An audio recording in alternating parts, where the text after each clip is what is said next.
ಕೆಲವು ನಿಮಿಷಗಳು ನಾವು ದೇವರ ವಾಕ್ಯದ ಧ್ಯಾನವನ್ನು ನಾವು ಮಾಡುವಂತೆ ವಾಕ್ಯದಿಂದ ಕೆಲವು ಸತ್ಯಾಂಶಗಳನ್ನು ನೋಡಿ ಅದರಿಂದ ನಮ್ಮ ಆತ್ಮಿಕ ಜೀವಿತಕ್ಕೆ ಹೆಚ್ಚು ಬಲ ಉಂಟಾಗುವಂತೆ ನಾವು ದೇವರ ಆತ್ಮನೆ ನಮಗೆ ಸಹಾಯ ಮಾಡಲಿ ಎಂಬುದಾಗಿ ಪ್ರಾರ್ಥನಾ ಪೂರ್ವಕವಾಗಿ ದೇವರ ವಾಕ್ಯವನ್ನು ಕೇಳಲಿಕ್ಕೆ ನಮ್ಮನ್ನು ನಾವು ಸಿದ್ಧಪಡಿಸಿಕೊಳ್ಳೋಣ.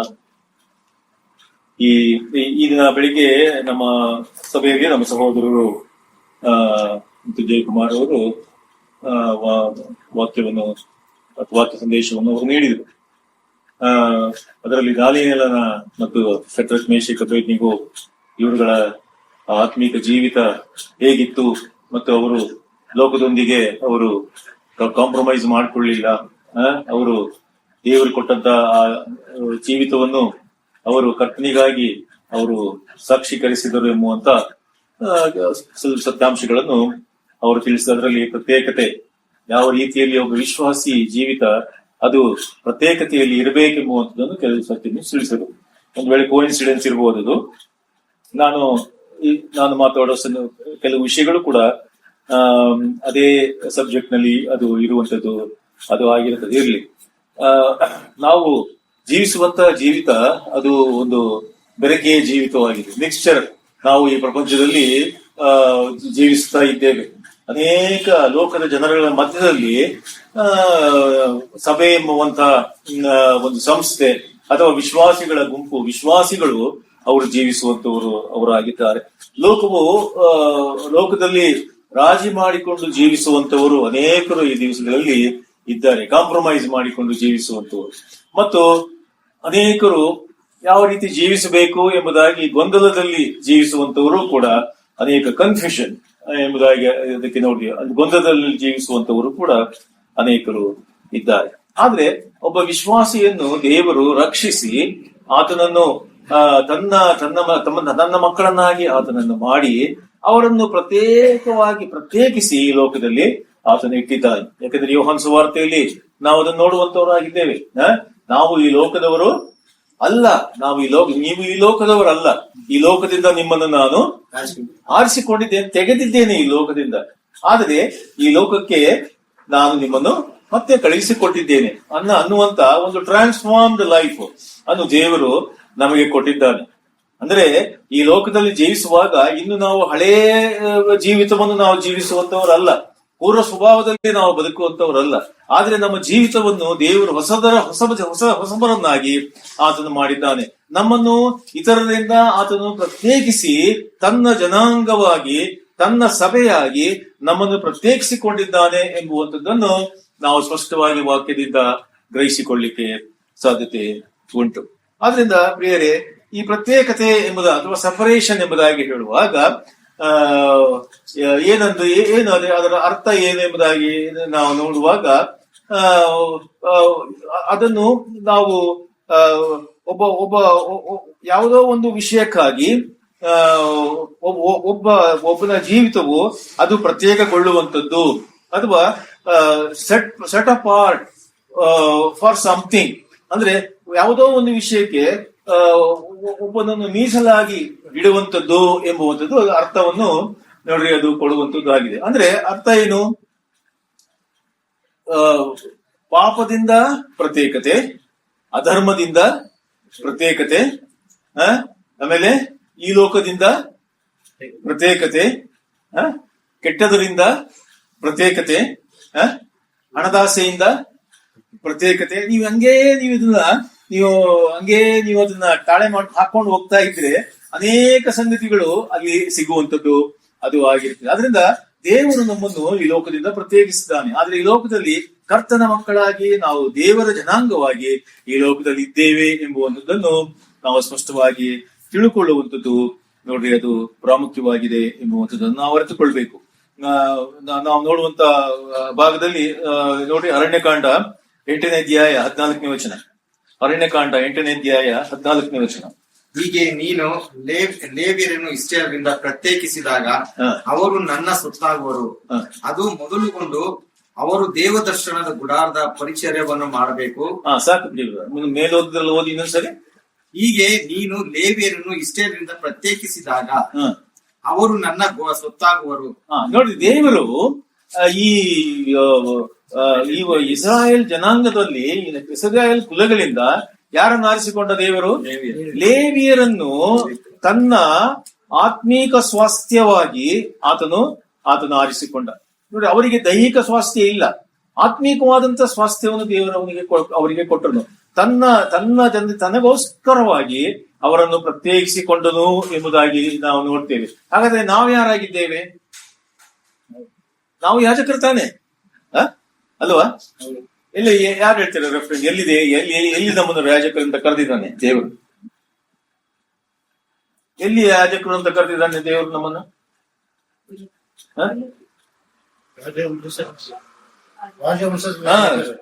ರಾಜವಂಶಸ್ಥರಾದ, ಅದು ನೋಡ್ರಿ, ನಮಗೆ ಅವ್ರಿಗಿನ್ನ ಜಾಸ್ತಿ ಒಂದು ಪದವಿ ಜಾಸ್ತಿ. ರಾಜವಂಶಸ್ಥರಾದ ಯಾಜಕರು. ಏನಾದ್ರು ಅರ್ಥ ಮಾಡ್ಕೊಂಡಿದ್ದೇವೆ ಇದನ್ನು ನಾವು ಏನೆಂಬುದಾಗಿ? ಅನೇಕ ಬಿರುದುಗಳನ್ನು ದೇವರು ಕೊಟ್ಟಿದ್ದಾನೆ. ರಾಜವಂಶಸ್ಥರಾದ ಯಾಜಕರು. ನಾವು ದೇವರಿಗೆ ಸ್ತುತಿ ಯಜ್ಞವನ್ನು ಸಲ್ಲಿಸಲಿಕ್ಕಾಗಿ ಯಾಜಕ ವರ್ಗದವರನ್ನಾಗಿ ನಮ್ಮನ್ನು ಪರಿವರ್ತಿಸಿದ್ದಾನೆ ಎಂಬುವಂಥದ್ದನ್ನು ವಾಚಿಸಲಿದ್ದಾನೆ.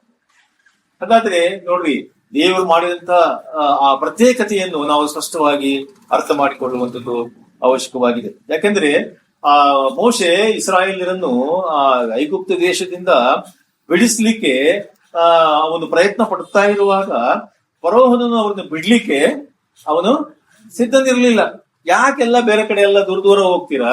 ಇಲ್ಲೇ ನಮ್ಮ ದೇಶದಲ್ಲೇನೆ, ಇಲ್ಲೇನೆ ಆರಾಧನೆ ಮಾಡಿ, ಇಲ್ಲೇನೆ ಇರಿ ಎಂಬುದಾಗಿ ಅವರನ್ನು ಅವರಿಗೆ ಒಂದು ಪರ್ಮಿಷನ್ ಕೊಟ್ಟ ಹಾಗೆ ಅವರನ್ನು ಮಾಡುವಂತವನು ಆಗಿದ್ದಾನೆ.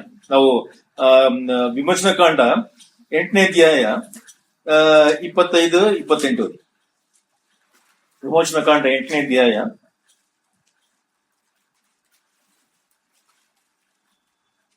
ಅವರು 50 ವರ್ಷದವರಾದ ನಂತರ ಮಂಡಳಿಯನ್ನು ಬಿಟ್ಟು ದೇವದರ್ಶನದ ಪರಿಚಯದಿಂದ ಬಿಡುಗಡೆ ಆಗುವರು. ಅಂತವರು ತಮ್ಮ ಸ್ವಕುಲದವರ ಜೊತೆಯಲ್ಲಿ ದೇವದರ್ಶನದ ಗುಡಾರವನ್ನು ಕಾಯುತ್ತಿದ್ದೀರಾ? ವಿಮೋಚನಕಾಂಡ 8:25 ಅವರು 50 ವರ್ಷದವರಾದ ನಂತರ ಆ ಮಂಡಳಿಯನ್ನು ಬಿಟ್ಟು ಬೇರೆ ಓದ್ತಾ ಇದ್ದೀರಾ? ಫರೋಹನು ಮೋಶೆ ಆರೋನನ್ನು ಕರೆಸಿ, ನೀವು ಹೋಗಿ ಈ ದೇಶದೊಳಗೆ ನಿಮ್ಮ ದೇವರಿಗೆ ಯಜ್ಞ ಮಾಡಬಹುದು ಅಂದನು. ಆದರೆ ಮೋಶೆ, ಹಾಗೆ ಮಾಡುವುದು ಯುಕ್ತವಲ್ಲ. ನಮ್ಮ ದೇವರಾದ ಯೆಹೋವನಿಗೆ ನಾವು ಯಜ್ಞದಲ್ಲಿ ಕೊಡುವ ಆಹುತಿ. ಏನಂದ ಫರೋಹನು? ಏನಂದ? ನಮ್ಮ ದೇವರಾದ ಯೆಹೋವನಿಗೆ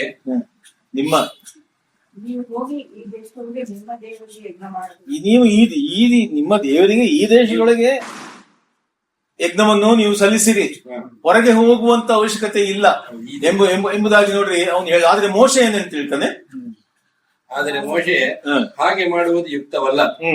ನಮ್ಮ ದೇವರಾದ ಯೆಹೋವನಿಗೆ ನಾವು ಯಜ್ಞದಲ್ಲಿ ಕೊಡುವ ಆಹುತಿ ಐಗುಪ್ತರಿಗೆ ನಿಷಿದ್ಧವೆಂದು ಐಗುಪ್ತರು ತಿಳಿದುಕೊಂಡಿರುವ ಆಹುತಿಯನ್ನು ನಾವು ಅವರ ಕಣ್ಣಿನ ಮುಂದೆ ಮಾಡಿದರೆ ಅವರು ನಮ್ಮನ್ನು ಕೊಲ್ಲುವುದಕ್ಕೆ ಕಲ್ಲೆಸೆಯುವರಲ್ಲವೇ?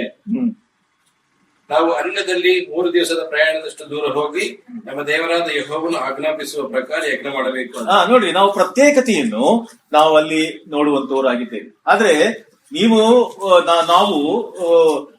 ನಾವು ಕ್ರೈಸ್ತ ಸಮೂಹದಲ್ಲಿ ನಾವು ಇದ್ದುಕೊಂಡಿದ್ದೇವೆ, ಅವರ ಮಧ್ಯದಲ್ಲಿಯೇ ಕರ್ತನನ್ನು ಆರಾಧಿಸುತ್ತೇವೆ, ಅಲ್ಲಿಯೇ ನಾವು ವಿಶ್ವಾಸಿಗಳಾಗಿ ಅಲ್ಲಿಯೇ ನಾವು ಕ್ರೈಸ್ತರಾಗಿ ಜೀವಿಸುತ್ತೇವೆ ಎಂಬುದಾಗಿ ಹೇಳುವಂತ ಕ್ರೈಸ್ತರು ಇವತ್ತಿನ ದಿವಸದಲ್ಲಿ ಅನೇಕರಿದ್ದಾರೆ. ಆದ್ರೆ ಅವರಲ್ಲಿ ಪ್ರತ್ಯೇಕತೆ ಇಲ್ಲ. ಅವರು ಎಲ್ಲರೂ ಅವರ ಸಭೆಯಲ್ಲಿ ಎಲ್ಲರೂ ದೇವರ ಮಕ್ಕಳೇ ಎಂಬುದಾಗಿ ಅವರು ಕರೆಯುತ್ತಾರೆ. ಅಂತ ಸಭೆಗಳು ಇವತ್ತಿನ ದಿವಸ ಇದೆ.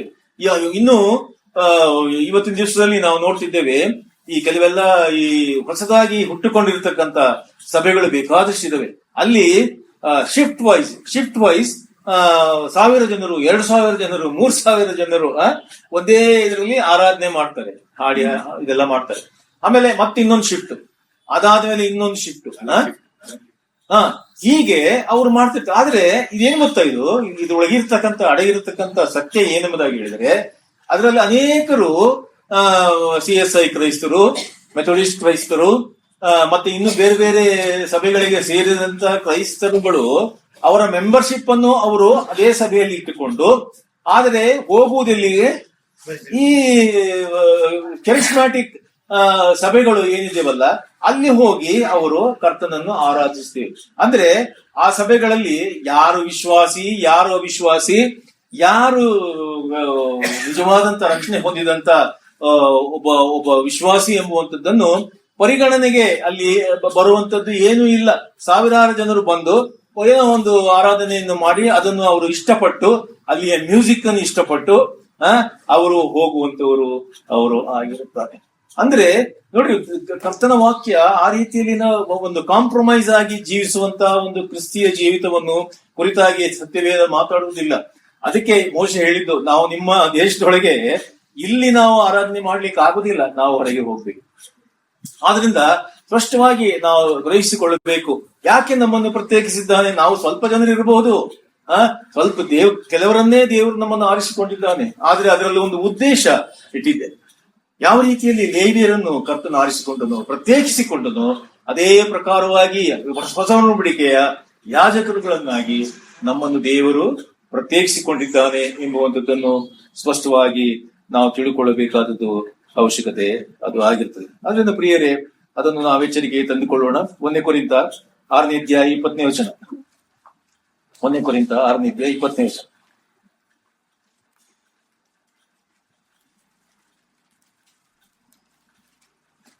ನೀವು ನಿಮ್ಮ ಸ್ವಂತ ಸೊಕ್ಕಲ್ಲ, ನೀವು ಪ್ರೇರಿಸಿಕೊಳ್ಳಲ್ಪಟ್ಟವರು.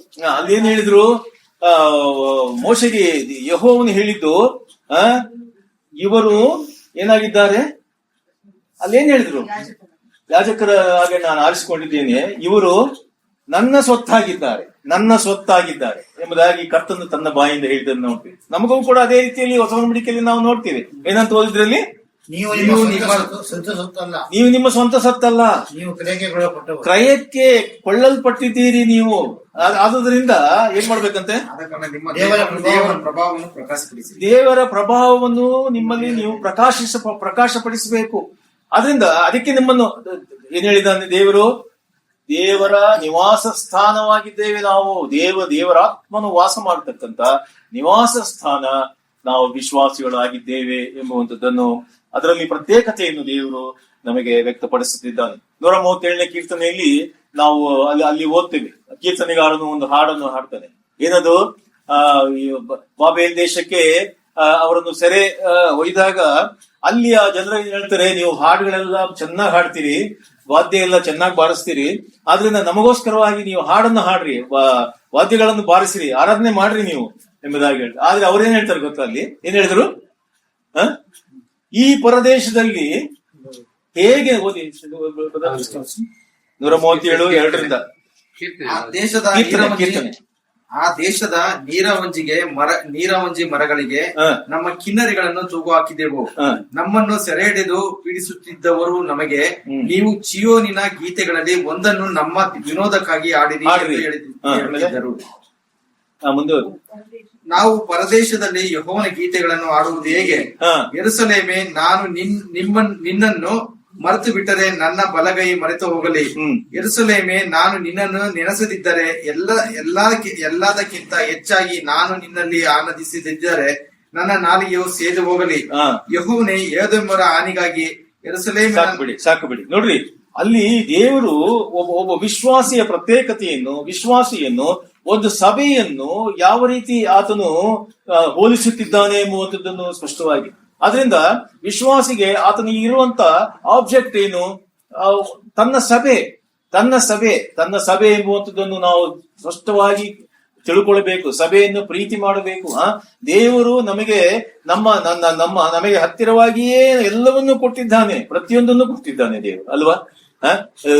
ವಿಶ್ವಾಸಿಗಳ ಸಭೆಯನ್ನು ಕೊಟ್ಟಿದ್ದಾನೆ, ವಿಶ್ವಾಸಿಗಳೊಡನೆ ಆರಾಧನೆ ಮಾಡ್ಲಿಕ್ಕೆ ನಮಗೆ ಅವಕಾಶವನ್ನು ಕೊಟ್ಟಿದ್ದಾನೆ. ದೇವರ ವಾಕ್ಯದ ಸಂದೇಶಗಳು, ದೇವರ ವಾಕ್ಯದ ಬೋಧನೆಗಳು ನಮಗೆ ದಿವಸದಿಂದ ದಿವಸಕ್ಕೆ ನಮಗೆ ದೊರಕುತ್ತಾ ಇವೆ. ನಮ್ಮ ಜೀವಿತದಲ್ಲಿ ಎಷ್ಟರ ಮಟ್ಟಿಗೆ ನಮ್ಮಲ್ಲಿ ಒಂದು ಪ್ರತ್ಯೇಕತೆ, ಕರ್ತನಿಗಾಗಿ ಜೀವಿಸುವಂತ ಪ್ರತ್ಯೇಕತೆ ನಮ್ಮಲ್ಲಿ ಎಷ್ಟರ ಮಟ್ಟಿಗೆ ಅದು ಬೆಳೆದು ಬಂದಿದೆ ಎಂಬುವಂಥದ್ದನ್ನು ನಾವು ಪರೀಕ್ಷಿಸಬೇಕು. ಇಲ್ಲವಾ ನಾವು ಕಾಂಪ್ರಮೈಸ್ ಮಾಡ್ಕೊಂಡಿದ್ದೇವ, ರಾಜಿಯಾಗಿ ಬದುಕುತ್ತಾ ಇದ್ದೇವೆ, ಈ ಲೋಕದ ಒಟ್ಟಿಗೆ ಸೇರಿ ನಾವು ನಮ್ಮ ಜೀವಿತವನ್ನು ಬದುಕುತ್ತಿದ್ದೇವ. ನಮ್ಮ ಜೀವಿತ ಬರೀ ವಿಶ್ವಾಸಿಗಳೆಂದು ಹೇಳಿಕೊಂಡು ಒಂದು ತಳಕನ್ನು ನಾವು ಹೊಂದಿಕೊಂಡವರಾಗಿ ಕೇವಲ ಬಂದು ನಾವು ಆರಾಧನೆ ಮಾಡಿ ಹೊರಟು ಹೋಗಿ ಬಾಕಿ ಎಲ್ಲಾ ಜೀವಿತಗಳು ಲೋಕದವರಂತೆಯೇ ಬದುಕುವಂತಹ ಜೀವಿತ ನಮ್ಮಲ್ಲಿ ಯಾರಲ್ಲಾದ್ರೂ ಉಂಟಾ ಎಂಬುವಂಥದ್ದನ್ನು ನಾವು ಪರೀಕ್ಷಿಸಿಕೊಳ್ಳುವಂಥದ್ದು ಅವಶ್ಯಕ ಅದು ಆಗಿರ್ತದೆ. ರೋಮ 14:7-8. ರೋಮ 14:7-8.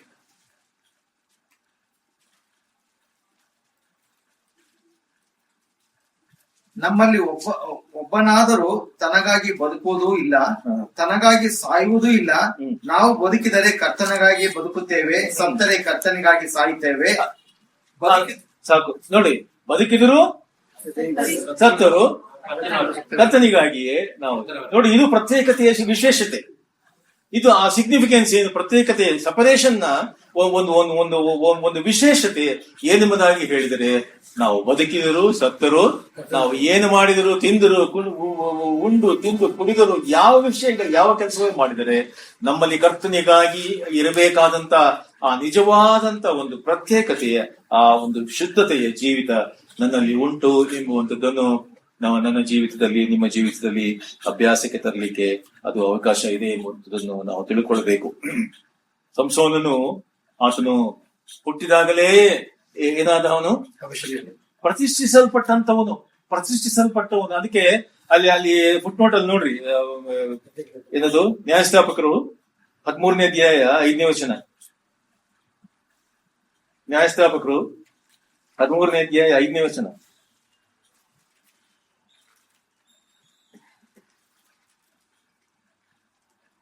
ನೀನು ಗರ್ಭವತಿಯಾಗಿ ಇರುವ ಮಗನ ತಲೆಯ ಮೇಲೆ ಕ್ಷೌರದ ಕತ್ತಿಯನ್ನು ಉಪಯೋಗಿಸಲೇಬಾರದು. ಅವನು ಹುಟ್ಟಿದಂದಿನಿಂದ ದೇವರಿಗೆ ಪ್ರತಿಷ್ಠಿತನಾಗಿರುವನು. ಇಸ್ರಾಯೇಲರನ್ನು ಫಿಲಿಸ್ಟಿಯರ ಕೈಯಿಂದ ಬಿಡಿಸುವುದಕ್ಕೆ ಪ್ರಾರಂಭಿಸುವನು ಅಂದನು. ಸಾಕು ನೋಡ್ರಿ, ದೇವರು ನೋಡಿ ಒಬ್ಬ ವಿಶ್ವಾಸಿಯನ್ನು ಯಾಕೆ ಪ್ರತ್ಯೇಕಿಸಿದ್ದಾನೆ ಎಂಬುದಾಗಿ ಹೇಳುವಾಗ ಅದು ಆತನಿಗೆ ಒಂದು ಉದ್ದೇಶ ಇದೆ. ಆತನಿಗೆ ನಿನ್ನ ಮುಖಾಂತರವಾಗಿ ತನ್ನ ಕಾರ್ಯವನ್ನು ಸಾಧಿಸಬೇಕಾದರೆ ನಿನ್ನಲ್ಲಿ ನಿಜವಾದಂತ ಆ ಪ್ರತ್ಯೇಕತೆ ಕಂಡು ಬರಬೇಕು. ಅದಕ್ಕೋಸ್ಕರವಾಗಿ ಸಂಸೋನನನ್ನು ಅದಕ್ಕೋಸ್ಕರವಾಗಿಯೇ ದೇವರು ಉದ್ಭವ ಮಾಡಿದನು. ಆತನು ಹುಟ್ಟಿದಾಗಲಿಂದಲೇ ದೇವರಿಗೋಸ್ಕರವಾಗಿ ಪ್ರತಿಷ್ಠಿಸಲ್ಪಟ್ಟ ಒಬ್ಬ ವ್ಯಕ್ತಿ, ಒಬ್ಬ ವಿಶ್ವಾಸಿ ಅವನು ಆಗಿದ್ದನು ಎಂಬುದಾಗಿ ನಾವು ನೋಡ್ತೀವಿ. ಅಲ್ಲಿ ಫುಟ್ನೋಟ್ ಅಲ್ಲಿ ನೋಡ್ರಿ, ಅದಕ್ಕೆ ಏನಂತ ಕೊಟ್ಟಿದೆ, ಏನಂತ ಕೊಟ್ಟಿದೆ, ನಾಜೀರನು ಅಂದ್ರೆ ನೆಜರೈಟ್ ಎಂಬುದಾಗಿ. ಅಂದ್ರೆ ನಾಜೀರನು ಅಂತಂದ್ರೆ ಪ್ರತ್ಯೇಕಿಸಲ್ಪಟ್ಟವನು, ಪ್ರತಿಷ್ಠಿಸಲ್ಪಟ್ಟವನು ಎಂಬುದಾಗಿ. ನಾವು ಕೂಡ ನಾಜೀರರೇ ಆಗಿದ್ದೇವೆ. ಅದರಿಂದ ಸ್ಪಷ್ಟವಾಗಿ ಅದನ್ನು ನಾವು ತಿಳ್ಕೊಳ್ಬೇಕು. ಆದ್ರೆ ಸಂಸೋನನ ಜೀವಿತ ಏನಾಯ್ತು, ಸ್ವಲ್ಪ ಅವನು ಬೆಳೆದು ದೊಡ್ಡವನಾಗಿ ಯವನಸ್ಥನಾಗಿ, ಚಿಕ್ಕವರಿದ್ದಾಗ ಬಂದ್ ಸಂಡೇ ಸ್ಕೂಲು ಅಲ್ಲೆಲ್ಲ ಇದ್ದಾಗ ವಾಕ್ಯ ಕೇಳಿ ಎಲ್ಲಾ ರೀತಿಯಲ್ಲಿ ಬೆಳೆದು, ಆತ್ಮಿಕವಾಗಿ ಬೆಳೆದು ಬಂದು ರಕ್ಷಣೆಯನ್ನು ಕೂಡ ಹೊಂದಿಕೊಂಡು ಆಮೇಲೆ ಯವನಸ್ಥರಾಗ್ಬಿಟ್ರೆ ಸ್ವಲ್ಪ ಕಷ್ಟ ಅಲ್ಲ, ಯವನಸ್ಥರಾಗ್ಬಿಟ್ರೆ ಸ್ವಲ್ಪ ಕಷ್ಟ. ಈ ಹಂಗೆ ನೋಡಿ, ಮಕ್ಕಳು SSLC ಓದೋವರ್ಗುನು ಕಿಡ್ಸ್ ಇರ್ತಾರೆ. ಫಸ್ಟ್ PUC ಹೋದ್ರು ನೋಡ್ರಿ ಎಲ್ಲ ಚೇಂಜ್ ಆಗೋಗ್ಬಿಡ್ತದೆ. ಅವ್ರ ನೋಟ ಏನು, ಅವರ ಡ್ರೆಸ್ ಏನು, ಅವರ ಇದೇನು, ಅವರ ಮಾತೇನು, ನಡಿಗೆ ಏನು, ಎಲ್ಲ ವ್ಯತ್ಯಾಸ ಕಂಡು ಬಿಡ್ತದೆ ಅಲ್ವಾ. ಆತ್ಮಿಕ ಜೀವಿತದೇ ಕೂಡ ಹೇಗೆ ನಾವು ಇದ್ದೇವೆ ಯವನಸ್ಥರುಗಳು, ಯಾವ ರೀತಿಯಲ್ಲಿ ನಮ್ಮ ನೋಟ ಇದೆ, ಯಾವ ರೀತಿಯಲ್ಲಿ ನಮ್ಮ ಮನಸ್ಸಿನ ಆಲೋಚನೆ ಉಂಟು, ಯಾವ ರೀತಿಯಲ್ಲಿ ನಮ್ಮನ್ನು ನಾವು ಈ ನಿಜವಾದಂತ ಆತ್ಮಿಕ ಜೀವಿತದಲ್ಲಿ ಲೋಕದಿಂದ ಪ್ರತ್ಯೇಕಿಸಿಕೊಂಡವರಾಗಿ ನಾವು ಆ ಲೋಕದ ಮಲಿನತ್ವಗಳು, ಲೋಕದ ಯಾವುದೇ ಸಂಗತಿಗಳು ಅಂಟಿಕೊಳ್ಳದಂತೆ ನಮ್ಮನ್ನು ನಾವು ಈ ದಿವಸಗಳಲ್ಲಿ ಕಾಪಾಡಿಕೊಂಡು ಬದುಕುತ್ತಾ ಇದ್ದೇವೆ ಎಂಬುವಂಥದ್ದನ್ನು ಪರೀಕ್ಷಿಸಿಕೊಳ್ಳುವಂಥದ್ದು ಅವಶ್ಯಕತೆ. ಸಂಸೋನನು ಕೇವಲ ಒಂದು ಹುಡುಗಿ, ಅವಳಿಗೋಸ್ಕರವಾಗಿ ಬಿದ್ದು ಹೋದಂತ ಸ್ಥಿತಿ ಅವನ ಜೀವಿತದಲ್ಲಿ ಉಂಟಾಯಿತು. ಈಗ ಜಾಸ್ತಿ ಇಂಥವೇ, ಈಗಲೂ ಅದೇ. ನೋಡಿ, ಯವನಸ್ಥರುಗಳು ಏನಂದ್ರೆ ಪ್ರತ್ಯೇಕತೆಯನ್ನು, ಸಾಕಷ್ಟು ಬೋಧನೆ ನಮ್ಮಲ್ಲಿದೆ. ಬ್ರದರನ್ ಸಭೆಗಳಲ್ಲಿ ಪ್ರತ್ಯೇಕತೆಯ ಕುರಿತಾಗಿ ನಾವು 2 ಕೊರಿಂಥ 6ನೇ ಅಧ್ಯಾಯ ಅಲ್ಲಿ ನಾವು ಓದ್ತೀವಲ್ಲ, ಇಹಲೋಕದೊಂದಿವರಿಗೆ ಸೇರಿ ಇಜ್ಜೋಡಾಗ ಬೇಡ್ರಿ ಅಂತ ಸಾಕಷ್ಟು ಹೇಳಿ ಆಗಿದೆ. ಆದ್ರೆ ಅದಕ್ಕೆ ಉಲ್ಟಾಗಿ ಹೋಗ್ತಾ ಇದ್ದಾರೆ ಎಲ್ಲ. ಅನೇಕ ಎಕ್ಸಾಂಪಲ್ ಗಳನ್ನು ಇವತ್ತಿನ ದಿವಸದಲ್ಲಿ ನಾವು ಅವುಗಳನ್ನು ನಾವು ನೋಡ್ತೀವಿ. ಆದ್ರೆ ಪ್ರಿಯರೇ, ನೀವು ಇಂತಹ ವಿಷಯಗಳಲ್ಲಿ ಬರುವಾಗ, ಯವನಸ್ಥೆಯರೇ ಇಂಥ ವಿಚಾರಗಳು ಬರುವಾಗ ನಿಮ್ಮ ಜೀವಿತದಲ್ಲಿ, ಅದು ನೀವು ನಿಮ್ಮ ಲೈಫ್ ಪಾರ್ಟ್ನರ್ ಅನ್ನು ಚೂಸ್ ಮಾಡಿಕೊಳ್ಳುವ ವಿಷಯ ಆಗಲಿ, ನೀವು ಒಂದು ಫ್ಯಾಮಿಲಿಯನ್ನು ಮಾಡಿಕೊಳ್ಳುವ ವಿಷಯದಲ್ಲಿ ಆಗಲಿ, ಮೊದಲು ಕರ್ತನ ಸನ್ನಿಧಾನದಲ್ಲಿ ನೀವು ಆ ವಿಷಯವನ್ನು ಕರ್ತನಿಗೆ ಬಿಡ್ರಿ. ಕರ್ತನ ಮುಂದೆ ಪ್ರಾರ್ಥಿಸಿರಿ. ಕರ್ತನಿಗೆ ಈ ವಿಷಯವನ್ನು ಇಟ್ಟು, ಕರ್ತನೇ ನಾನು ಮುಂದೆ ಏನು ಮಾಡಬೇಕು, ಈ ವಿಷಯದಲ್ಲಿ ನನಗೆ ಸರಿಯಾದಂತ ದಾರಿಯನ್ನು ತೋರಿಸೆಂಬುದಾಗಿ ಪ್ರಾರ್ಥನೆ ಮಾಡುವುದಾದರೆ ಕರ್ತನು ನಿಮಗೆ ದಾರಿಯನ್ನು, ಬಾಗಿಲನ್ನು ತೆರೆಯುವಂತವನು ಆತನು ಆಗಿರುತ್ತಾನೆ. ಅದರಿಂದ ನಾವು ಸ್ಪಷ್ಟವಾಗಿ ತಿಳ್ಕೊಳ್ಬೇಕು, ನಾವು ಏಲೋಕದವರಂತಲ್ಲ, ನಾನು ಆಗಬಾರದು. ನಾವು ಕರ್ತನು ನನ್ನನ್ನು ಆರಿಸಿಕೊಂಡಿದ್ದಾನೆ, ರಕ್ಷಿಸಿದ್ದಾನೆ, ನಾನು ಕರ್ತನಿಗೋಸ್ಕರವಾಗಿ ಪ್ರತ್ಯೇಕಿಸಲ್ಪಟ್ಟ ಒಬ್ಬ ನಾಜೀರನು ನಾನಾಗಿದ್ದೇನೆ ಎಂಬ ಅಲ್ಲಿ ಸಂಸೋನನನ್ನು ಆರಿಸಿಕೊಂಡ ಉದ್ದೇಶ ಅದು ಅನೇಕ ವಿಷಯಗಳಲ್ಲಿ, ಅವನು ಮಾಡಿದ ಸೇವೆಯ ವಿಷಯಗಳಲ್ಲಿ, ಅವನು ತೋರಿಸಿದ ಶೌರ್ಯದ ವಿಷಯದಲ್ಲಿ ಅವನಿಗೆ ಗೆಲುವು ಉಂಟಾಯಿತು ಅಲ್ವಾ. ಇಸ್ರಾಯೇಲರನ್ನು ರಕ್ಷಿಸಿದ್ದನ್ನು ನಾವು ನೋಡ್ತೇವೆ. ಆದ್ರೆ ಒಂದು ದಿವಸ ಬಂತು ಅವನ ಜೀವಿತದಲ್ಲಿ, ನೋಡ್ರಿ ಎಂತ ರೀತಿಯಲ್ಲಿ ಅವನು ಬಿದ್ದು ಹೋದದ್ದನ್ನು ನಾವು ನೋಡುವಂತವರು. ಇವೆಲ್ಲವೂ ನಮಗೆ ಎಕ್ಸಾಂಪಲ್ ಆಗಿ ದೇವರು ನಮಗೆ ಕೊಟ್ಟಿದ್ದಾರೆ. ಆದ್ರಿಂದ ಪ್ರಿಯರೇ, ಸ್ಪಷ್ಟವಾಗಿ ಈ ಪ್ರತ್ಯೇಕತೆ ಕುರಿತು ಸ್ಪಷ್ಟವಾಗಿ ನಾವು ತಿಳ್ಕೊಳ್ಳುವಂಥದ್ದು ಅವಶ್ಯಕವಾಗಿರ್ತದೆ. ಅದರಿಂದ 2 ಕೊರಿಂಥ 6ನೇ ಅಧ್ಯಾಯ 17 ಓದಿ. 2 ಕೊರಿಂಥ 6:17. ಆದುದರಿಂದ ಅನ್ಯ ಜನರ ಮಧ್ಯದಲ್ಲಿಂದ ಹೊರಟು ಬಂದು ಪ್ರತ್ಯೇಕವಾಗಿರಿ, ಅಶುದ್ಧವಾದದ್ದನ್ನು ಯಾವುದನ್ನೂ ಮುಟ್ಟದಿರಿ ಎಂದು ಕರ್ತನು ಹೇಳುತ್ತಾನೆ. ಇದಲ್ಲದೆ ನಾನು ನಿಮ್ಮನ್ನು ಸೇರಿಸಿಕೊಂಡು ನಿಮಗೆ ತಂದೆಯಾಗಿರುವನು, ನೀವು ನನಗೆ ಕುಮಾರ ಕುಮಾರಿಯರು ಆಗಿರುವಿರೆಂದು ಸರ್ವಶಕ್ತನಾದ ಕರ್ತನು ಹೇಳುತ್ತಾನೆ. ಸಾಕು. 1ನೇ ವಚನ. ಪ್ರಿಯರೇ, ಈ ವಾಗ್ದಾನಗಳು ನಮಗಿರುವುದರಿಂದ ನಾವು ಶರೀರಾತ್ಮಗಳ ಕಲ್ಮಶವನ್ನು ತೊಲಗಿಸಿ ನಮ್ಮನ್ನು ಶುಚಿ ಮಾಡಿಕೊಂಡು ದೇವರ ಭಯದಿಂದ ಕೂಡಿದವರಾಗಿ ಪವಿತ್ರತ್ವವನ್ನು ಸಿದ್ಧಿಗೆ ತರುವುದಕ್ಕೆ ಪ್ರಯತ್ನಿಸೋಣ. ನೋಡ್ರಿ, ಇದು ಪ್ರತ್ಯೇಕತೆಯ ಅಂಶಗಳು ಅವಾಗಿದೆ. ಏನಂತ ಹೇಳಿದ್ರಲ್ಲಿ ಮೇಲ್ಗಡೆ, ನೀವು ಏನಂತೆ, ನಾವು ಅನ್ಯ ಜನಗಳೊಂದಿಗೆ ಮಧ್ಯದಿಂದ ಹೊರಟು ಬಂದು ಪ್ರತ್ಯೇಕವಾಗಿರಿ. ನೋಡ್ರಿ, ಈ ಪ್ರತ್ಯೇಕತೆ ಇದು ನಮ್ಮಲ್ಲಿ ಯಾವಾಗ್ಲೂ ಬರುವಂತದ್ದಲ್ಲ. ಇದು ಪ್ರತಿನಿತ್ಯದಲ್ಲಿ ನಮ್ಮಲ್ಲಿ ಒಂದು ಎಕ್ಸರ್ಸೈಸ್ ಎಂಬುದಾಗಿ ನಾವು ಅದನ್ನು ಅರ್ಥ ಮಾಡಿಕೊಳ್ಳಬೇಕು. ಪ್ರತಿನಿತ್ಯದಲ್ಲಿ ಅದನ್ನು ನಾವು ಪರೀಕ್ಷೆಗೆ ಒಳಪಡಿಸಿಕೊಂಡವರಾಗಿ ನಮ್ಮನ್ನು ನಾವು ಸರಿಪಡಿಸಿಕೊಂಡು ಜೀವಿಸುವಂತದ್ದು ಅದು ಪ್ರತ್ಯೇಕ. ಈಗ ಅನೇಕರ ಜೀವಿತಗಳಲ್ಲಿ ಏನಾಗ್ಬಿಡ್ತದೆ ಗೊತ್ತಾ, ನಾನಾಗ್ಲೇ ಹೇಳಿದೆ, ಹಣದಾಸೆಯು ಅದು ಕೂಡ ಏನದು ಕೆಟ್ಟದ್ದು ಅಲ್ವಾ. ಅದು ಕೂಡ ಏನ್ ಮಾಡ್ತದೆ, ನಮ್ಮನ್ನು ಇತರರೊಂದಿಗೆ ನಾವು ಕಾಂಪ್ರಮೈಸ್ ಮಾಡಿಕೊಂಡು ಜೀವಿಸುವಂತೆ ಅದು ಮಾಡುವಂತದ್ದು ಆಗಿದೆ ಎಂಬುದು. ಒಬ್ರಿದ್ರು, ಅವರು ವಿಶ್ವಾಸಿ, ಯೇಸು ಕ್ರಿಸ್ತನ ನಂಬಿದಂತವರು, ಆದ್ರೆ ಅವರಿಗೆ ಹಣದಾಸೆ. ನಾನು ಇಷ್ಟು ಲಕ್ಷ ಹಾಕಿದರೆ ಅದು ಇಷ್ಟು ಬೇಗ ಡಬಲ್ ಆಗುತ್ತೆ, ಅದು ಜಾಸ್ತಿ ಇಷ್ಟ ಆಗುತ್ತೆ ಎಂಬುದಾಗಿ ಯಾರೋ ಒಬ್ರು ಬಂದ್ರು, ಯಾರೋ ಅವರು ಅವಿಶ್ವಾಸಿ. ಆ ಅವಿಶ್ವಾಸಿ ಬಂದು ಇವರಿಗೆ ಟೆಂಪ್ಟೇಷನ್ ಕೊಟ್ಟಿದ್ರು. ಏನದು, ನೋಡ್ರಿ, ಇಷ್ಟು ಲಕ್ಷ ನೀವು ಹಾಕಿದರೆ ಇಷ್ಟು ಲಕ್ಷ ನಿಮಗೆ ಇಷ್ಟು ದಿವಸದಲ್ಲಿ ನಿಮಗೆ ಸಿಗ್ತದೆ ಎಂಬುದಾಗಿ. ಆಗ ಅವ್ರೇನ್ ಮಾಡಿದ್ರು, ಆಸೆ, ಅವ್ರೇನ್ ಮಾಡಿದ್ರು, ಆಯ್ತು ಎಂಬುದಾಗಿ ತನ್ನ ಹಣವನ್ನು ಕೊಟ್ಟು, ಆಮೇಲೆ ಏನ್ ಮಾಡಿದ್ರು, ನೀವು ಇನ್ನು ಬೇರೆ ಬೇರೆ ಮೆಂಬರ್ಸ್ ಗಳನ್ನು ಹುಡುಕಿ ಅವರಿಂದಲೂ ಕೂಡ ನೀವು ಒಂದಷ್ಟು ಹಣವನ್ನು ಸಂಗ್ರಹಿಸಿ ಕೊಟ್ಟರೆ ಅವರಿಗೂ ಅದು ಡಬಲ್ ಆಗುತ್ತೆ. ಆಮೇಲೆ ನಿಮಗೆ ಅದರಲ್ಲಿ ಏನ್ ಸಿಗುತ್ತೆ, ಕಮಿಷನ್.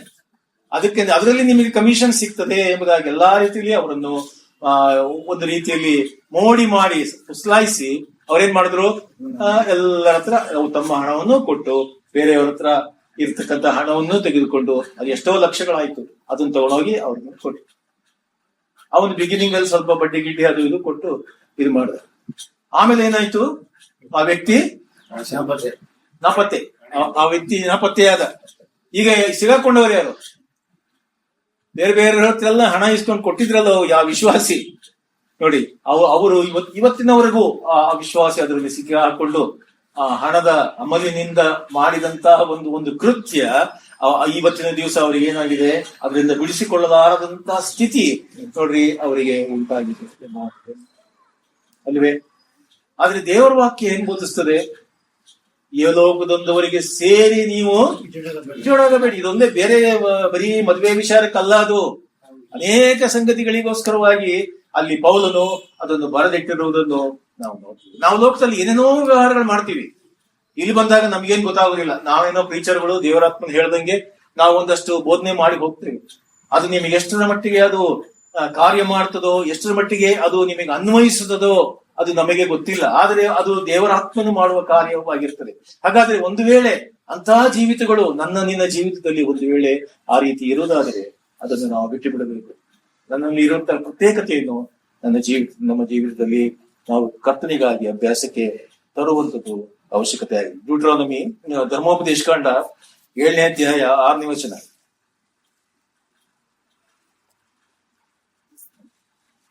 ಯಾಕಂದ್ರೆ ನೀವು ನಿಮ್ಮ ದೇವರಾದ ಯೆಹೋವನಿಗೆ ಮೀಸಲಾದ ಜನರಾಗಿದ್ದೀರಲ್ಲವೇ. ಯಾಕೆಂದರೆ ಅಂದ್ರೆ ಏನದು? ಯಾಕೆಂದರೆ ಮೇಲ್ಗಡೆ ಓದ್ತಾ ನೀವು ಬಂದ್ರೆ ಅಲ್ಲಿ ಎಲ್ಲ ಹೇಳಲ್ಪಟ್ಟಿದೆ. ಯಾವ ರೀತಿ ನೀವು ಆ ಕಾನಾನ್ ದೇಶಕ್ಕೆ ಅವರನ್ನು ಅಲ್ಲಿ ಸೇರಿಸಿದರೋ, ಆವಾಗ ಬಂದರೋ ಅಲ್ಲಿ ಏನಾಗಿತ್ತು? 7 ಜನಾಂಗಗಳು ಅಲ್ಲಿದ್ರು. ಎಲ್ಲ ಲೋಕದವರು, ಭಯಂಕರವಾದಂತ ವಿಗ್ರಹಾರಾಧನೆಯ ಜೀವಿತ, ಈ ಲೋಕದ ಜೀವಿತ, ಅಸಹ್ಯವಾದಂತ ಸಂಗತಿಗಳನ್ನು ಮಾಡುವಂತವರು ಅಲ್ಲಿದ್ದರು. ಅದಕ್ಕೆ ಹೇಳ್ತಿದ್ದಾರೆ, ನೀವು ಅವ್ರನ್ನೆಲ್ಲ ಸಂಹಾರ ಮಾಡ್ಬಿಡ್ರಿ, ಎಲ್ಲರನ್ನೂ ಯಾರನ್ನೂ ಉಳಿಸಬಾರದು ಅಂತ ದೇವರ ವಾಕ್ಯ ಸ್ಪಷ್ಟವಾಗಿ ಅಲ್ಲಿ ಬರೆಯಲ್ಪಟ್ಟಿದೆ. ಆದ್ರೆ ಇವ್ರೇನ್ ಮಾಡಿದ್ರು? ಇವರಿಗೆ ಮೊದಲೇ ಹೆಣ್ಮಕ್ಳ ಮೇಲೆ ಕಣ್ಣು. ಅಲ್ಲಿ ಸುಮಾರು ಬರೆಯಲ್ಪಟ್ಟಿದೆ. ಅಲ್ಲಿ ನೋಡಿ, ಹೆಣ್ಣು ಮಕ್ಕಳನ್ನು ಉಳಿಸಿಕೊಂಡರು ಅಂತ ಅನೇಕ ಕಡೆಯಲ್ಲಿ ವಾಕ್ಯದಲ್ಲಿ ಇದೆ. ನೋಡ್ರಿ, ಅವ್ರು ಯಾಕೆ ಗೊತ್ತಾ? ಈ ಎಲ್ಲ ಅವರ ದುಷ್ಟ ಅಭ್ಯಾಸಗಳು, ದುಷ್ಟ ಚಟಗಳು, ಇಸ್ರಾಯೇಲರಲ್ಲಿ ಅಡಗಿಕೊಂಡಂತ ಸಂಗತಿಗಳು, ಪಾಪಗಳು ಏನ್ ಮಾಡ್ಬಿಡ್ತು ಅವರನ್ನು? ನೋಡ್ರಿ, ಅವರನ್ನು ಕೂಡ ಅವ್ರೇನ್ ಮಾಡಿದ್ರು? ಅವರ ಹೆಣ್ಣು ಮಕ್ಕಳನ್ನು ತಮಗೆ ತೆಗೆದುಕೊಂಡು ಇವರ ಹೆಣ್ಣು ಮಕ್ಕಳನ್ನು ಅವರಿಗೆ ಕೊಟ್ಟು ಎಲ್ಲ ರೀತಿಯಲ್ಲಿ ಬೆರಕೆ ಆಗೋಗ್ಬಿಟ್ರು ಅವರು. ಆಗ ಏನಾಯ್ತು? ಅವರ ಜೀವಿತದಲ್ಲಿ ಎಲ್ಲ ರೀತಿಯಲ್ಲಿ ಅವ್ರೇನಾದ್ರು ದೇವರ ಪರಿಶುದ್ಧತೆಯನ್ನು, ನಿಜ ದೇವರನ್ನು ಬಿಟ್ಟು ಅವ್ರೇನ್ ಮಾಡ್ಬಿಟ್ರು? ಅಲ್ಲಿ ಹೊರಟು ಅಲ್ಲಿ ಇದೆ ನೋಡಿ, ಅದು ಮೇಲ್ಗಡೆ 6ನೇ ವಚನ ಓದಿದ್ರಲ್ಲ, ಅಲ್ಲಿ ಅವರೊಡನೆ ಬೀಗತನ ಮಾಡಬಾರದು, ಅವರ ಮಕ್ಕಳಿಗೆ ಹೆಣ್ಣುಗಳನ್ನು ಕೊಡಲೂಬಾರದು, ಅವರಿಂದ ತರಲೂಬಾರದು. ಹಾಗೆ ಮಾಡಿದರೆ ಅವರು ನಿಮ್ಮ ಮಕ್ಕಳನ್ನು ಯೆಹೋವನ ಸೇವೆಯಿಂದ ತಪ್ಪಿಸಿ ಇತರ ದೇವರುಗಳನ್ನು ಪೂಜಿಸುವುದಕ್ಕೆ ತಿರುಗಿಸಾರು. ಆಗ ಯೆಹೋವನು ನಿಮ್ಮ ಮೇಲೆ ಕೋಪಗೊಂಡು ಬೇಗನೆ ನಿಮ್ಮನ್ನು ನಾಶ ಮಾಡುವನು. ಆದುದರಿಂದ ನೀವು ಹೀಗೆ ಮಾಡಬೇಕು, ಅವರ ಬಲಿಪೀಠಗಳನ್ನು ಕೆಡವಬೇಕು, ಅವರ ಕಲ್ಲಿನ ಕಂಬಗಳನ್ನು ಒಡೆದು ಅಶೇರ್ವೆಂಬ ವಿಗ್ರಹ ಸ್ತಂಭಗಳನ್ನು ಕಡಿದು ಅವರ ದೇವತಾ ಪ್ರತಿಮೆಗಳನ್ನು ಬೆಂಕಿಯಿಂದ ಸುಟ್ಟು ಬಿಡಬೇಕು. ನೋಡ್ರಿ, ಈ ವಾಕ್ಯದಿಂದ ಸ್ಪಷ್ಟವಾಗಿ ತಿಳ್ಕೊಳ್ಳಿರಿ, ಒಬ್ಬ ವಿಶ್ವಾಸಿಯ ಜೀವಿತದಲ್ಲಿ ಪ್ರತ್ಯೇಕತೆ ಎಂಬುವಂಥದ್ದು ಎಷ್ಟು ಅವಶ್ಯಕವಾಗಿದೆ ಎಂಬುವಂಥದ್ದನ್ನು ನಾವು ತಿಳ್ಕೊಳ್ಳಲಿಕ್ಕೆ ಇಷ್ಟಪಡೋಣ. ನಾನು ಅದನ್ನು ಎಕ್ಸ್ಪ್ಲೈನ್ ಮಾಡ್ಲಿಕ್ಕೆ ಹೋಗುದಿಲ್ಲ. ಕೀರ್ತನೆ 4:3 ಕೀರ್ತನೆ 4:3 ಯೆಹೋವನೇ ತನ್ನ ಭಕ್ತರನ್ನು ತನಗೋಸ್ಕರ ಪ್ರತ್ಯೇಕಿಸಿಕೊಂಡಿದ್ದಾನೆಂದು ತಿಳಿದುಕೊಳ್ಳಿರಿ. ಏನ್ ಮಾಡಿದಾನೆ ಯೆಹೋವನು? ತನಗೋಸ್ಕರವಾಗಿ ತನ್ನ ಭಕ್ತರನ್ನು ಆತನು ಪ್ರತ್ಯೇಕಿಸಿಕೊಂಡಿದ್ದಾನೆ. He has separated you for a purpose ಎಂಬುವಂಥದ್ದನ್ನು ಸ್ಪಷ್ಟವಾಗಿ ತಿಳ್ಕೊಳ್ಬೇಕು. ಆಗ ನಾವು ನೋಡ್ರಿ, ನಾವು ಕರ್ತನ ಸೇವೆಯಲ್ಲಿ ಉಪಯೋಗಿಸಲ್ಪಡ್ತೀವಿ, ಕರ್ತನಿಗಾಗಿ ಜೀವಿಸಲಿಕ್ಕೆ ಸಾಧ್ಯ ಉಂಟಾಗ್ತದೆ, ಇನ್ನು ಅನೇಕರನ್ನು ಕರ್ತನ ಬಳಿಗೆ ನಡೆಸಲಿಕ್ಕೆ ಸಾಧ್ಯತೆ ನಮಗೆ ಉಂಟಾಗ್ತದೆ ಎಂಬುವಂಥದ್ದನ್ನು ನಾವು ಗ್ರಹಿಸಿಕೊಳ್ಳಿಕ್ಕೆ ಸಾಧ್ಯ. ಆದ್ರಿಂದ ಸಪರೇಷನ್ ಅಥವಾ ಪ್ರತ್ಯೇಕತೆ ಎಂಬುದಾಗಿ ಹೇಳುವಾಗ ಅದರ ಅರ್ಥ ಏನೆಂಬುದಾಗಿ ಹೇಳುವಾಗ ಕಾನ್ಸಿಕ್ರೇಷನ್ ಎಂಬುದಾಗಿ ನೋಡ್ತೀವಿ. ಓದೇ ಈ ವಿಮೋಚನ ಕಾಂಡ 13:1 ವಿಮೋಚನ ಕಾಂಡ 13:1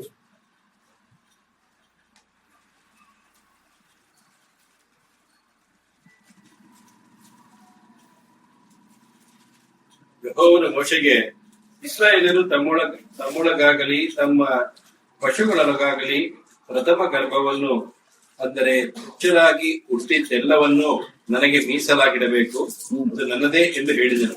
ಅದೇ ರೀತಿಯಲ್ಲಿ ನಾವು 7:6 ಓದುವುದನ್ನ, ನೀವು ದೇವರಿಗೆ ಮೀಸಲಾದ ಜನಾಂಗವು ನೀವು ಆಗಿದ್ದೀರಿ. ನಾವು ಕರ್ತನು ನಮ್ಮನ್ನು ವೈಯಕ್ತಿಕವಾಗಿ ಪ್ರತಿಯೊಬ್ಬ ವಿಶ್ವಾಸಿಯನ್ನು ಆತನು ಪ್ರತ್ಯೇಕಿಸಿಕೊಂಡಿದ್ದಾನೆ ತನ್ನ ಕಾರ್ಯಕ್ಕಾಗಿ ಎಂಬುವಂಥದ್ದನ್ನು ಅಂದ್ರೆ ನಾವು ತಿಳ್ಕೊಳ್ಬೇಕು. ಅಂದ್ರೆ ಕಾನ್ಸಿಕ್ರೇಷನ್. ಆಮೇಲೆ ಎರಡನೇದಾಗಿ 33 ಎಕ್ಸಡಸ್ 33 ವಿಮೋಚನ ಕಾಂಡ 33 16ನೇ ವಚನ. ನನಗೂ ನಿನ್ನ ಪ್ರಜೆಗಳಾದ ಇವರಿಗೂ ನಿನ್ನ ಅನುಗ್ರಹ ದೊರಕಿತೆಂಬುದು ನೀನೇ ನಮ್ಮ ಸಂಗಡ ಬರೋದರಿಂದಲೇ ಹೊರತು ಬೇರೆ ಯಾತರಿಂದ ತಿಳಿದು ಬರುವುದು. ಇದರಿಂದ ನಾನು ನಿನ್ನ ಪ್ರಜೆಗಳಾದ ಇವರು ಭೂಮಿಯಲ್ಲಿರುವ ಬೇರೆ ಎಲ್ಲಾ ಜನಗಳಿಗಿಂತಲೂ ವಿಶೇಷವಾಗಿದ್ದೇವೆ ಎಂಬುದು ತೋರುವುದು ಅಂದನು. ಯೆಹೋವನು ಮೋಶೆಗೆ ನಿನಗೆ ನನ್ನ ಅನುಗ್ರಹ ದೊರಕಿದ್ದರಿಂದಲೂ ನಾನು ನಿನ್ನ ಹೆಸರನ್ನು ಗೊತ್ತು ನೀಡಿದ್ದರಿಂದಲೂ ನಿನಗೋಸ್ಕರ ಈ ಕಾರ್ಯವನ್ನು ಮಾಡುವೆನು ಎಂದು ಹೇಳಿದನು. ಅದಕ್ಕೆ ಮೋಶೆ, ನಿನ್ನ ಮಹಿಮೆಯನ್ನು ದಯಮಾಡಿ ನನಗೆ ತೋರಿಸು. ಸಾಕ್ಬಿಟ್ಟಿದ್ರು ನೋಡ್ರಿ. ಅಲ್ಲಿ ಏನದು, it shows A distinguished life, ಅಂದ್ರೆ ಒಂದು ಪ್ರತ್ಯೇಕಿಸಲ್ಪಟ್ಟಂತ ನಾವು ವಿಭಿನ್ನವಾದಂತ ಜನರಾಗಿದ್ದೇವೆ ಎಂಬುವಂಥದ್ದನ್ನು ಯೇಸು ಕ್ರಿಸ್ತನು, ತಂದೆಯಾದ ದೇವರು ನಮ್ಮ ಹೃದಯದಲ್ಲಿ ನಮ್ಮಲ್ಲಿ ವಾಸ ಮಾಡುವುದಾದ್ರೆ, ನಮ್ಮಲ್ಲಿ ಇರುವುದಾದರೆ ನಾವೇನಾಗಿದ್ದೇವೆ, ಪ್ರತ್ಯೇಕವಾದ ಜನಾಂಗ ನಾವು ಆಗಿದ್ದೇವೆ ಎಂಬುವಂಥದ್ದನ್ನು ನೋಡ್ರಿ ಅಲ್ಲಿ ತೋರಿಸುವಂಥದ್ದು ಅದು ಆಗಿರ್ತದೆ. ಆಮೇಲೆ ಯೆಹೋಶುವ 23:7, ಜಾಶುವ 23:7.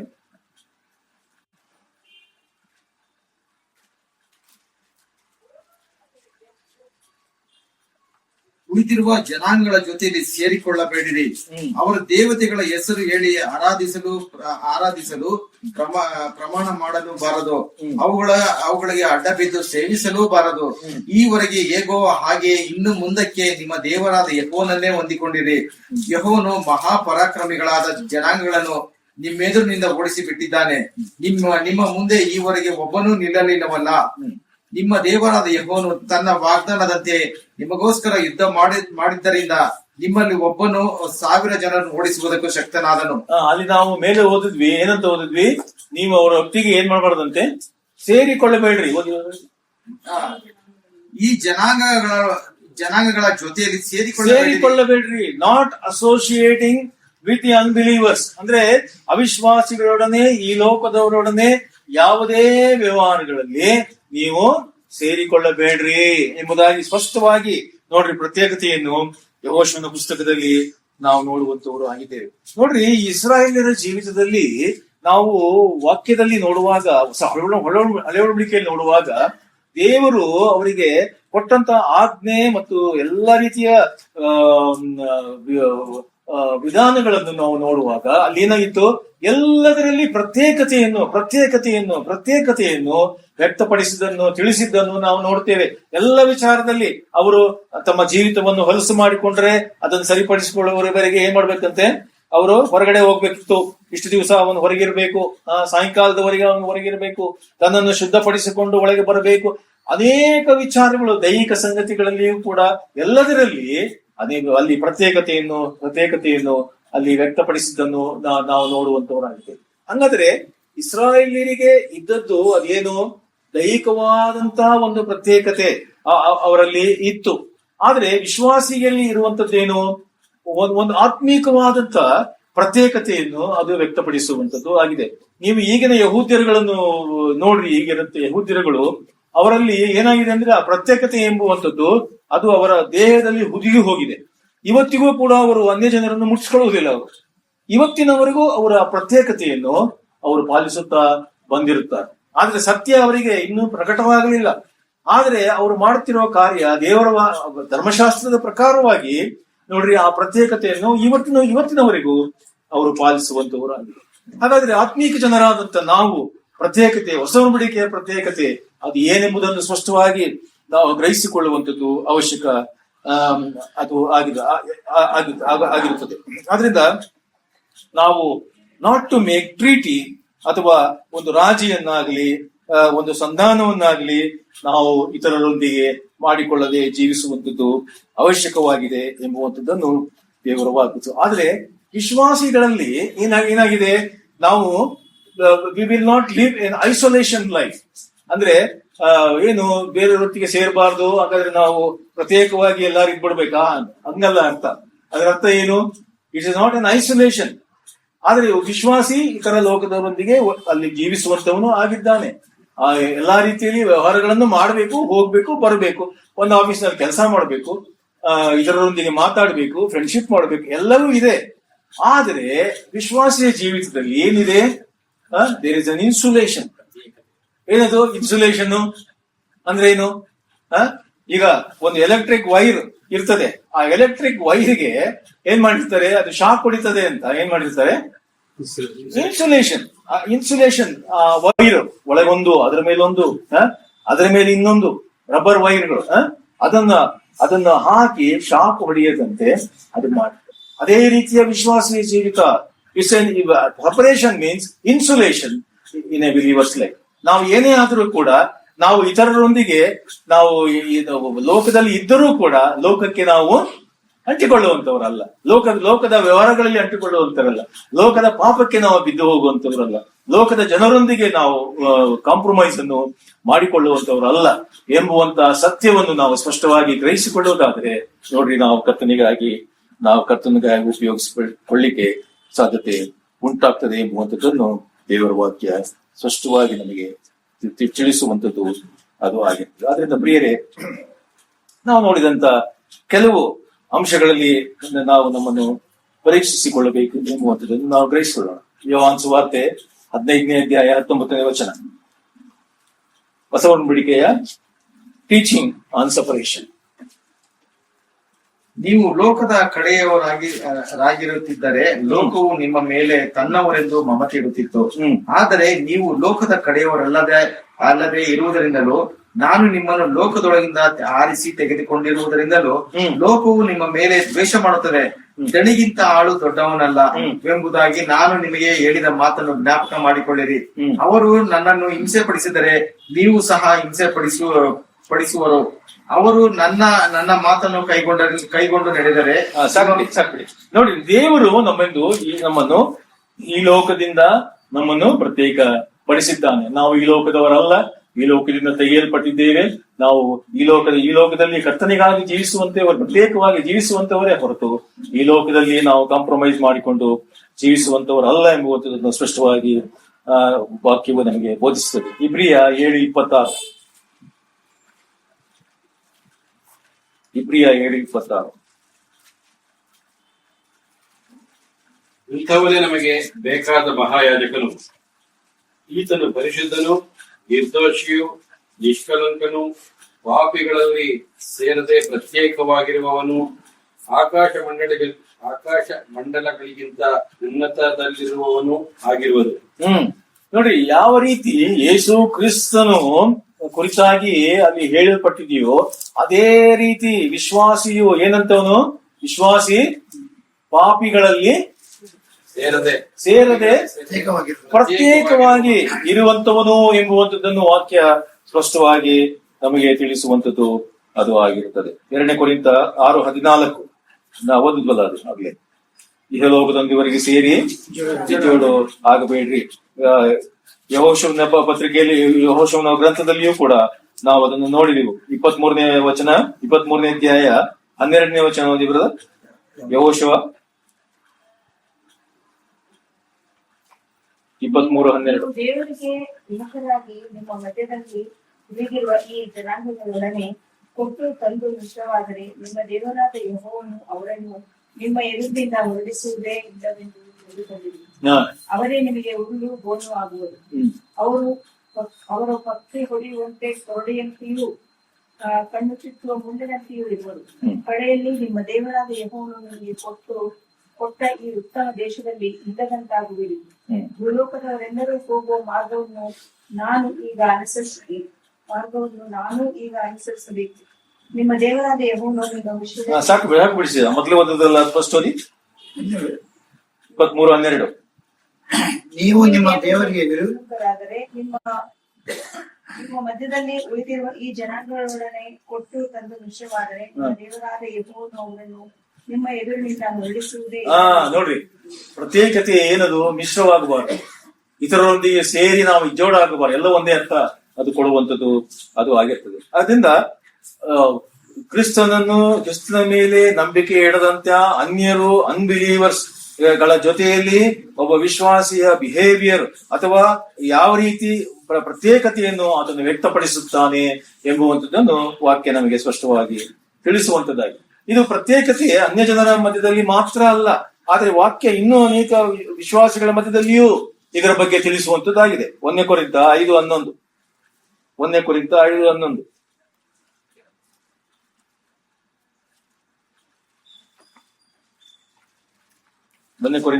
ಆದರೆ ಕ್ರೈಸ್ತ ಸಹೋದರನೆನಿಸಿಕೊಂಡವನು ಯಾರನಾದರೂ ಲೋಭಿಯಾದರೂ ವಿಗ್ರಹಾರಕನಾದರೂ ಬೈಯುವವನಾದರೂ ಕುಡಿಕನಾದರೂ ಸುಲುಕೊಳ್ಳುವವನಾದರೂ ಆಗಿದ್ದ ಪಕ್ಷದಲ್ಲಿ ಅವನ ಸಹವಾಸ ಮಾಡಬಾರದು, ಅಂತವರ ಸಂಗಡ ಊಟ ಮಾಡಲು ಬಾರದು ಎಂದು ಬರೆದಿದ್ದೇನು.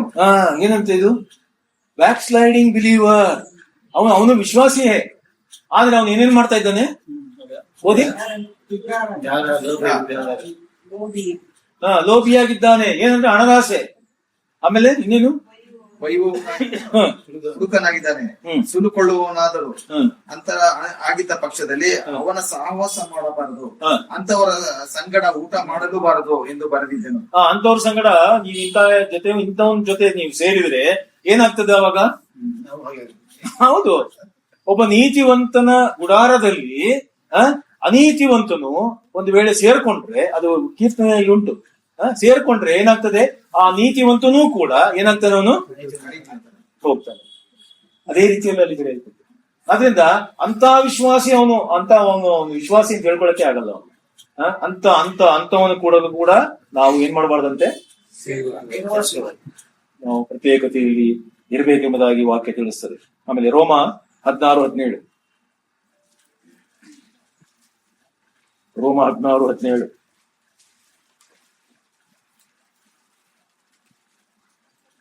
ಸಹೋದರರೇ, ನೀವು ಹೊಂದಿದ ಉಪದೇಶಕ್ಕೆ ವಿರುದ್ಧವಾಗಿ ಭೇದಗಳನ್ನು ವಿಘ್ನಗಳನ್ನು ನಿಮ್ಮಲ್ಲಿ ಉಂಟು ಮಾಡುವವರನ್ನು ಗುರುತಿಟ್ಟು ಅವರನ್ನು ಬಿಟ್ಟು ತೊಲಗಿ ಹೋಗಿರಿ ಎಂದು ನಿಮ್ಮನ್ನು ಬೇಡಿಕೊಳ್ಳುತ್ತೇನೆ. ಯಾರು ಇವರು? ಒನ್ ಹೂ ಕಾಸಸ್ ಡಿವಿಷನ್ಸ್ ಅಂತಂದ್ರೆ ಭೇದಗಳನ್ನು. ಓದಿ ಬ್ರದರ್. ನೀವು ಹೊಂದಿದ ಉಪದೇಶಕ್ಕೆ ವಿರುದ್ಧವಾಗಿ ಭೇದಗಳನ್ನು ವಿಘ್ನಗಳನ್ನು ನಿಮ್ಮಲ್ಲಿ ಉಂಟು ಮಾಡುವವರನ್ನು ಗುರುತಿಟ್ಟು ಅವರನ್ನು ಬಿಟ್ಟು ತೊಲಗಿ ಹೋಗಿರಿ ಎಂದು ನಿಮ್ಮನ್ನು ಬೇಡಿಕೊಳ್ಳುತ್ತೇನೆ. ನೋಡ್ರಿ, ದೇವರ ವಾಕ್ಯ ಎಷ್ಟು ಪ್ರತ್ಯೇಕತೆಯನ್ನು ಎಷ್ಟು ಸ್ಪಷ್ಟವಾಗಿ, even among believers there is separation ಅಲ್ವಾ? ಅದರಿಂದ ಪ್ರಿಯರೇ, ನಾವು ಸಭೆಗಳಲ್ಲಿ ಇಂತಹ ವಿಷಯಗಳನ್ನು ಸ್ಪಷ್ಟವಾಗಿ ನಾವು ಗ್ರಹಿಸಿಕೊಳ್ಳಬೇಕು. ಯಾರು ಎಷ್ಟರ ಮಟ್ಟಿಗೆ ಸತ್ಯದ ವಾಕ್ಯಗಳನ್ನು, ಸತ್ಯವಾಕ್ಯ ಬೋಧನೆಯನ್ನು ತಿಳ್ಕೊಂಡು ಅದರಂತೆ ಅವರು ಜೀವಿಸ್ತಾ ಇದ್ದಾರೋ, ಅಥವಾ ಅವರು ಯಾವುದೋ ಒಂದು ಕನ್ಫ್ಯೂಷನ್ ಸ್ಟೇಟ್ ನಲ್ಲಿ ಅವರು ಇದ್ದಾರೋ, ಕಾಂಪ್ರಮೈಸಿಂಗ್ ಸ್ಟೇಟ್ ನಲ್ಲಿ ಅವರು ಇದ್ದಾರೋ, ಅಥವಾ ಬೇರೆ ಯಾವುದೋ ಬೋಧನೆಯನ್ನು ಅವರು ಹಿಡ್ಕೊಂಡು ಅದನ್ನು ಸಾಧಿಸುತ್ತಾ ಇತರರನ್ನು ಕೂಡ ಅದರ ಬಗ್ಗೆ ಅವರು ಪ್ರಬೋಧನೆ ಮಾಡಿ ಅವರ ತಲೆಯನ್ನು ಕೂಡ ಕೆಡಿಸುವಂತ ಸ್ಥಿತಿಯಲ್ಲಿ ಅನೇಕರಿದ್ದಾರೋ ಎಂಬುವಂಥದ್ದನ್ನು ನಾವು ಪರೀಕ್ಷಿಸುವಂಥದ್ದು. ಇಂಥವರ ಸಹವಾಸವನ್ನು ಮಾಡಬೇಡ್ರಿ, ಇಂಥವರಿಂದಲೂ ನೀವು ಪ್ರತ್ಯೇಕವಾಗಿರ್ರಿ ಎಂಬುದಾಗಿ ನೋಡಿ ದೇವರ ವಾಕ್ಯ ಅದು ಬೋಧಿಸುವಂಥದ್ದು ಅದು ಆಗಿರುತ್ತೆ. ಅದರಿಂದ ಪ್ರಿಯರೇ, ನಾವು ನೋಡಿದಂತ ಕೆಲವು ಅಂಶಗಳಲ್ಲಿ ನಾವು ಕರ್ತನು ನಮಗೆ ಕೊಟ್ಟಿರ್ತಕ್ಕಂಥ ಪ್ರತ್ಯೇಕತೆಯನ್ನು ನಾವು ಪರೀಕ್ಷಿಸಿಕೊಳ್ಳೋಣ. ನಾವು 4ನೇ ಕೀರ್ತನೆಯಲ್ಲಿ ಓದ ಹಾಗೆ, ಯೆಹೋವನು ಏನಂತೆ ತನ್ನ ಭಕ್ತರನ್ನು ತನಗೋಸ್ಕರವಾಗಿ ಪ್ರತ್ಯೇಕಿಸಿಕೊಂಡು ಬಿಟ್ಟಿದ್ದಾರೆ. ಅದರಿಂದ 65ನೇ ಕೀರ್ತನೆಯಲ್ಲಿ ಓದಿ. 65ನೇ ಕೀರ್ತನೆ ಇದೆ ನೋಡಿ ಒಂದು ವಾಕ್ಯ.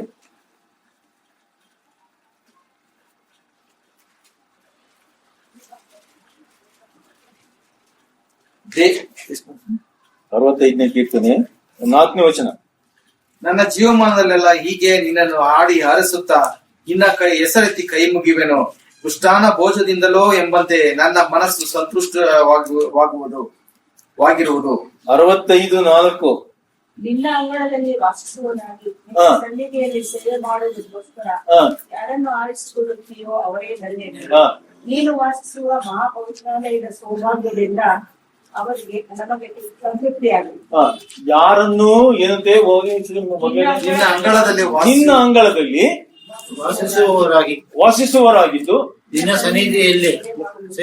ಸನ್ನಿಧಿಯಲ್ಲಿ ಏನ್ ಮಾಡ್ಬೇಕಂತೆ? ಸೇವೆ ಮಾಡುವುದಕ್ಕೋಸ್ಕರವಾಗಿ ಯಾರನ್ನು ನೀನು ಆರಿಸಿಕೊಂಡಿದ್ದೀಯೋ ಅವನೇ ಧನ್ಯ. ನಿನ್ನ ಜೀವಿತದಲ್ಲಿ ಆಶೀರ್ವಾದ, ಒಂದು ಧನ್ಯತೆ ನಿನ್ನ ಜೀವಿತದಲ್ಲಿ ಉಂಟಾಗಬೇಕು ಎಂಬುದಾಗಿ ಹೇಳಿದರೆ ಕರ್ತನ ಆರಿಸುವಿಕೆಯನ್ನು, ಕರ್ತನ ನಿನ್ನ ಜೀವಿತದಲ್ಲಿ ಉಂಟು ಮಾಡಿರ್ತಕ್ಕಂಥ ಪ್ರತ್ಯೇಕತೆಯನ್ನು ನಾವು ಗ್ರಹಿಸಿಕೊಳ್ಳುವಂಥದ್ದು ಅದು ಪ್ರಾಮುಖ್ಯವಾದ ಸಂಗತಿ ಅದು ಆಗಿರುತ್ತದೆ.